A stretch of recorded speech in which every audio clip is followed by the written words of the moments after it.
Even যদি রিলেশনশিপের কথাটা, কারণ এই বয়সে প্রত্যেকেরই একটা রিলেশনশিপ থাকেই বা হতে চাইছে, বা আমার কারো ভালো লাগছে, অ্যাপ্রোচ করছি, হচ্ছে না।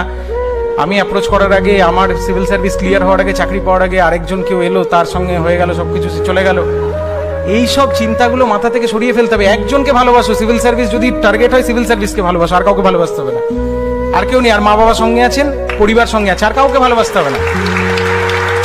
আর যারা দুঃখ পায় যে এতদিন ধরে রিলেশনশিপটা ছিল, আজকে আমি চাকরি পেলাম না, ওই বিয়ে ঠিক হয়ে গেছে, কালকে বিয়ে হয়ে চলেও গেল, সকালে আমি রাত্রিবেলা সারা রাত আমি আউট,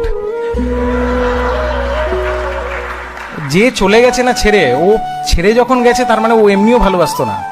সুতরাং এইগুলো মাথা থেকে বের করে দাও। আবার হবে, আবার সবকিছু হবে, জীবনটা তো থেমে নেই, আবার হবে, আবার আসবে, সবকিছু হবে। আবার ওই সিভিল সার্ভিস নতুন টার্গেট বানিয়ে নাও, নতুন, যে এইবার এই টার্গেটটা রইলো, এইবার ক্লিয়ার করবো।